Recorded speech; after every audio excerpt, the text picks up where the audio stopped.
Okay, everybody. It is Monday, June 25th. It's a little bit after 7 o'clock.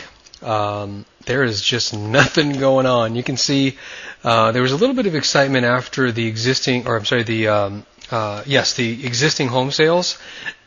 Basically, I think what had happened was the home sales report had been declining.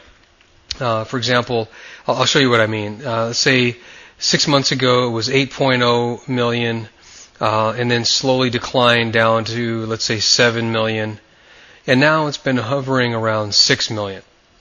And I think what the market is looking for is that the existing home sales will stabilize at around 6 million, indicating a possible turnaround in the real estate market. And this is just one of the things you've got to realize about trading is traders will fixate on things, and right now one of the things that they're fixating on are new and existing home sales.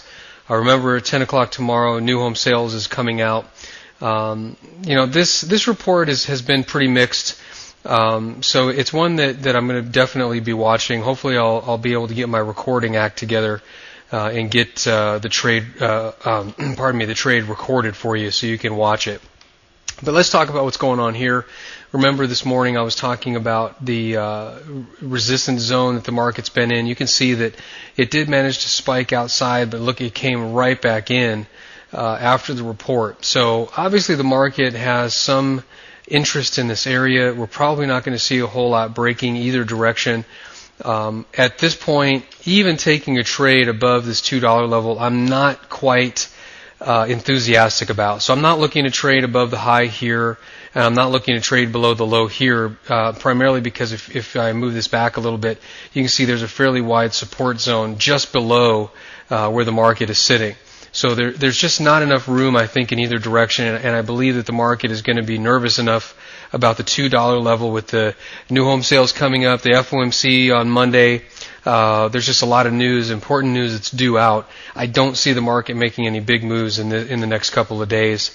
So with that, nothing really to do. Let's go up and take a look at the daily here, and you can see a little bit of this momentum starting to die off, of course.